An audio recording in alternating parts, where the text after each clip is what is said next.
नमस्कार दोस्तों, मेरा नाम है मुदित और आप देख रहे हैं न्यूज़ हॉलिक। ना राज बदला ना रिवाज। बिहार की राजनीति में रविवार को नया अध्याय जोड़ा गया।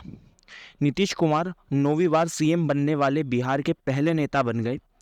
राजभवन में हुए समारोह में नीतीश समेत 9 मंत्रियों ने शपथ ग्रहण की तो नया अध्याय जोड़ा गया। नीतीश कुमार 9वीं बार सीएम बनने वाले बिहार के पहले नेता बन गए। राजभवन में हुए समारोह में नीतीश समेत 9 मंत्रियों ने शपथ ग्रहण की। इनमें भाजपा और जेडीयू के तीन जीतन राम मांझी की पार्टी हम से एक और एक निर्दलीय विधायक शामिल है। इससे पहले सुबह करीब 11 बजे नीतीश ने मुख्यमंत्री पद से अपना इस्तीफा राज्यपाल को सौंपा। फिर दोपहर करीब 1:30 बजे उन्होंने राज्यपाल को 128 विधायकों के समर्थन का पत्र सौंपा। इसमें भाजपा के 78, जेडीयू के 45, हम के 4 और एक निर्दलीय विधायक का नाम था। नीतीश बोले, अब इधर उधर जाने का सवाल ही नहीं उठता।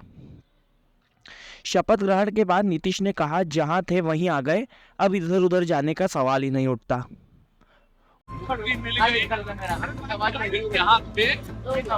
फिर आ गए और अब इधर उधर जाने का सवाल नहीं। उन्होंने कहा कि बीते कुछ समय से गठबंधन में काफी कुछ सही नहीं चल रहा था, इसलिए यह फैसला लेना।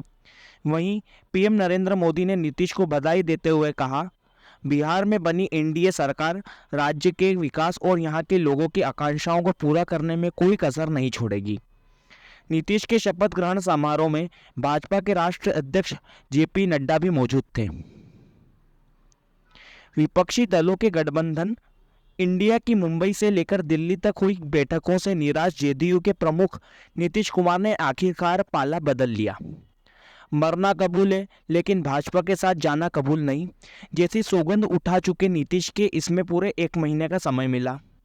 पहले उन्होंने ऑपरेशन ललन का विफल किया, फिर भारतीय जनता पार्टी के साथ सारी शर्तें कबूल कर ली।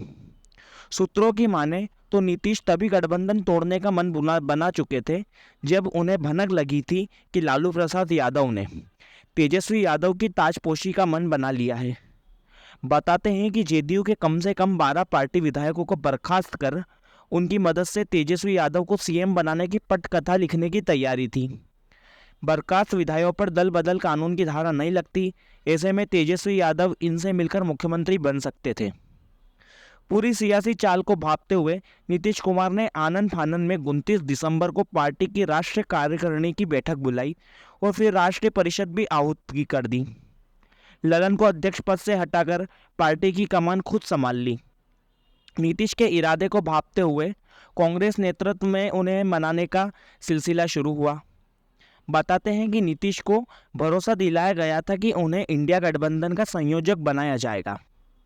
मुंबई में तृणमूल कांग्रेस के नेता ममता बनर्जी ने पीएम के चेहरे के तौर पर मल्लिकार्जुन खड़गे का नाम पेश करके नीतीश को चौंका दिया था, लेकिन खड़गे ने इस प्रस्ताव को तुरंत खारिज कर दिया तो नीतीश गठबंधन में बने रहने को राजी रहे।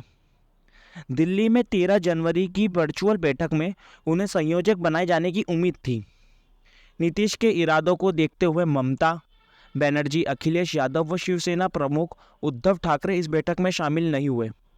इसके बावजूद खड़गे का नाम जब इंडिया के चेयरपर्सन के तौर पर तय हो गया तो नीतीश ने अपने संयोजक पद की पेशकश खारिज कर दी। सूत्रों का कहना है कि नीतीश इंडिया गठबंधन के एकमात्र नेता के रूप में उभरना चाहते थे। खड़गे को चेयरपर्सन बनाए जाने के बाद उन्हें पीएम पद के चेहरे के रूप में पेश किए जाने की आशा खत्म हो गई थी। अब इस पूरे खेल में हम बिहार का जातीय गणित समझते हैं। अब इस पूरे खेल के बाद भाजपा को कुर्मी और कुशवाहा का समर्थन बढ़ जाएगा। को बिहार में 36% मतदाता अति पिछड़ा वर्ग यानी कि ईबीसी वर्ग से हैं, तो वहीं 17.7% मुस्लिम, 19.65% एससी, 15.52 अपर कास्ट, 14.26 यादव और 27.12 ओबीसी है। विधानसभा के 243 सदस्यों में से 26% स्वर्ण, 22.63% यादव, 18.93% ईबीसी, 16% दलित, 8% वैश्य और 7.82% मुस्लिम हैं। वही अगर हम लोकसभा के 40 सदस्यों में से सबसे ज़्यादा 7 के 7 राजपूत और ईबीसी हैं, 6 एससी, 5 यादव, 3 वैश्य भूमिहार कुशवा, 1 कायस्थ कुर्मी व 2 ब्राह्मण मुस्लिम हैं। राज्य में एनडीए की सरकार बनने के बाद लवकुश समीकरण की 3 मुख्य जातियां 2.87% कुर्मी, 4.21% कुशवा और 2.13% धानुक सभी एनडीए के साथ हो सकती है। सम्राट चौधरी के डिप्टी सीएम बनते ही कुशवा समाज की हिस्सेदारी सत्ता में दिखेगी। भाजपा अति पिछड़ा वर्ग को साधने के लिए तमाम छोटी जातियों पर फोकस कर रही है। धानुक नेता शंभू शरण पटेल को इसी के तहत पिछले साल राज्यसभा भेजा गया है। भाजपा ने इसके अलावा दलितों के यहाँ सबसे बड़ी संख्या वाले पासवान समाज के लिए चिराग पासवान का साथ लिया है। देखिए हम कब तक इस जात पात की राजनीति पर चलते रहेंगे, कब हम गया राम वाला खेल चलता रहेगा, ये तो कहना थोड़ा मुश्किल है। खैर नीतीश बाबू का तो बस इतना है कि वे सत्ता में आना चाहते हैं, समझ में नहीं। अगर वीडियो अच्छी लगी हो तो वीडियो को लाइक करना, चैनल को सब्सक्राइब करना। जय हिंद।